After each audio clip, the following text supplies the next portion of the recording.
안녕하세요. 김동섭입니다. 3월 4일 아침 시황하도록 하겠습니다. 오늘 새벽에 끝난 미국장은 전일에 이어서 추가 하락하는 모습이었죠. 어저께 국내장이 하락하다가 상승해서 마감할 때 미국 시장은 대체적으로 상승이었습니다. 거의 뭐 나스닥 미니는 1%까지 갔었고요. 다우 선물도 0.8%, 0.9%까지 가는 모습이었는데 막상 시장을 열어보니까 거꾸로 시장은 급락하는 모습이었어요. 요즘 시장의 미국의 화두는요 두 가지예요.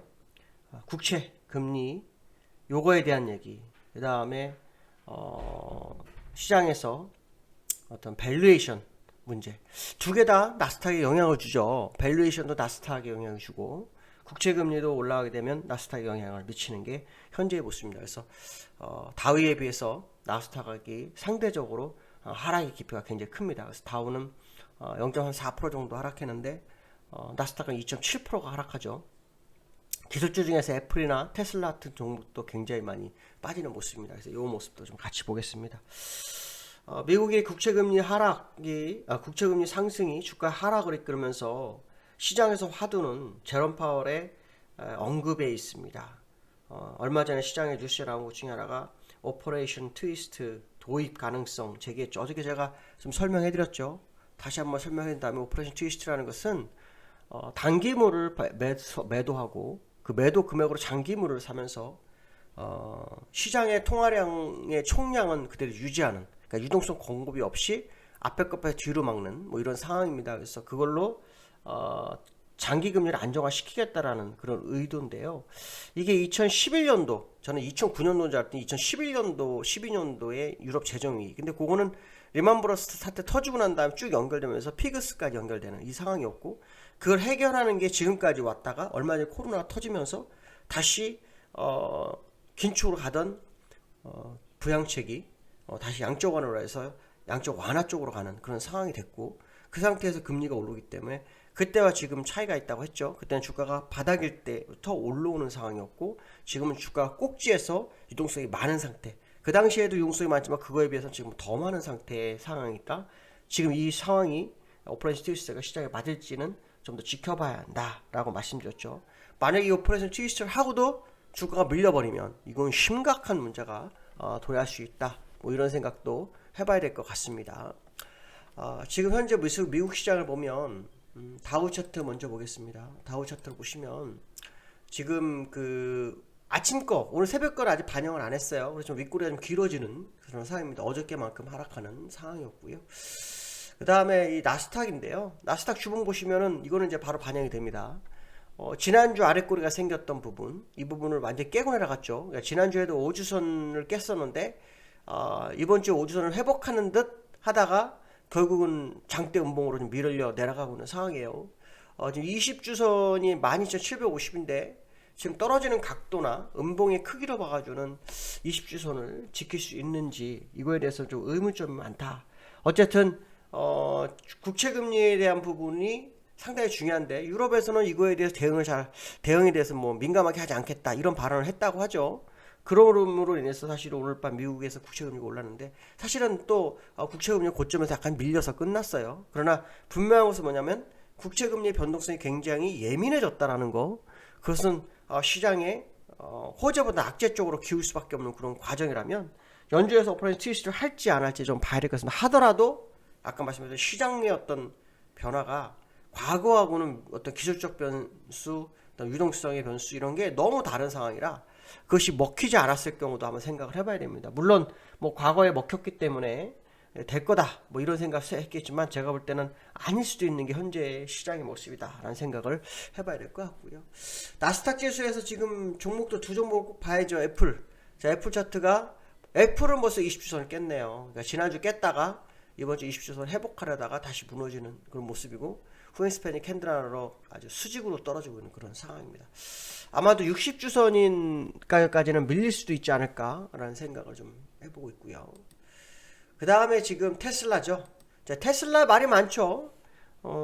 버크셔 해서웨이의 먼거 부회장 같은 경우에도 97세인데 이 사람도 이 테슬라하고 비트코인 왜 상승하는지 모르겠다. 거품이 너무 많다. 뭐 이런 얘기를 하는데요. 이 테슬라 같은 종목 보시면 아시겠지만 이 주봉 보세요. 밑골이 달아가지고 여기까지 다 왔다가 한순간에 무너져 버리는 모습이죠. 일봉 한번 볼까? 일봉 보면 뭐 여기 보시면 쭉 올려서 장중할 때 얼마까지 갔었냐면 거의 29%까지 갔었네요. 3월 1일날 29%까지 갔다가 다 밀려버렸고 음봉 두 개가 터지면서 윗꼬리가 생깁니다. 그래서 일봉으로 보면 그나마 좀 나아 보이는데 주봉으로 보면은 뭐 이거는 다 팔아먹고 나갔다. 고점에 다 설거지했다. 뭐 이런 해석도 해볼 수 있죠. 이렇게 되면 좀 20주선에 걸쳐 있지만 이것은 믿으면 안 되는 차트가 돼버렸습니다. 이 모습을 보면서 저는 느끼는 게 이거 미국 시장이 금리라는 핑계를 있지만 과하게 시장이 반응하는 걸 봤을 때는 주가가 상당히 문제가 좀 일어날 수 있지 않을까. 또 이거 하나. 그 다음에 국채금리가 소폭 올랐는데 1.3에서 1.5까지 갔었어. 1.6까지 갔었죠. 그리고 이제 4, 5 뭐 이 상황인데도 불구하고 시장에서 뭐 옛날 쓰던 카드를 끄집어내려고 하는 그런 모습들을 보면은 지금 상당히 우리가 모르는 어떤 문제가 있지 않을까라는 생각도 한번 해봐야 되지 않을까 이렇게 말씀드리고 싶습니다. 자, 두 번째로는요 중국인데요. 요건 이제 제가 왜 말씀드냐, 어저께 아시아 시장이 다 상승을 했어요. 어저께 아시아 시장을 한번 볼게요. 아시아 시장 잠깐 보겠습니다. 어제 아시아 시장 보시면 니케이 0.5%, 대만 1.6%, 항생이 2.7%, 상해가 1.9%였어요. 요 상승할 시점에 우리나라가 영향을 받아서 우리나라도 어저께 1%가 올랐어요. 그 1% 오를 때의 이슈가 뭐냐면 중국 재정부의 류쿤 재정부장이 그 인터넷 홈페이지에 글을 하나 올렸어요.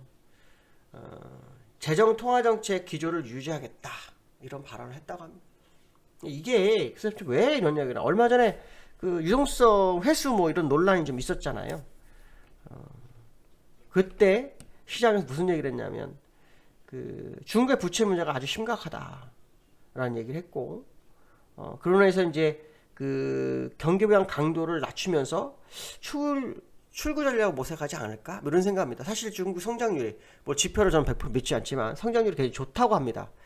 그런 상황에서 이제 부채 문제가 되니까 그러면 이제 출구 전략을 좀 해야 되는 거 아니야? 뭐 이런 얘기가 좀 있었던 것 같아요. 그런 과측이 있었고. 그러니까 이제 이게 그 중국을 흔들고 아시아 시장을 흔드니까 중국 재정부 입장에서 부담스럽거든요. 부담스러우니까 이제 이거를 이런 식으로 얘기한 것 같아요. 코로나 경제 회복을 위해서는 경기 부양책을 빨리 걷어들여서는 안 된다. 뭐 이런 식으로 립서비스 비슷하게 글을 올렸나 봐요. 네, 그게 아시아 시장을 끌어올렸고 미국 시장도 끌어올린 거죠. 근데 지금 결국 시장에는 두 가지 이슈가 붙은 거예요. 미국의 금리나 뭐 나스닥 기술주에 대한 어떤 밸류에이션에 대한 문제. 그 다음에 중국에서의 부양책에 대한 언급, 두 개가 붙은 건데 사실은 지원보다는 지원과 G2의 싸움이라면 지원이 강하죠. 결국 금리 문제가 더 클 거다.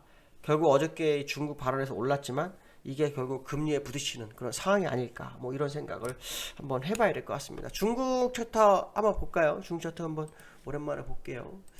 해외 차트를 좀 보면,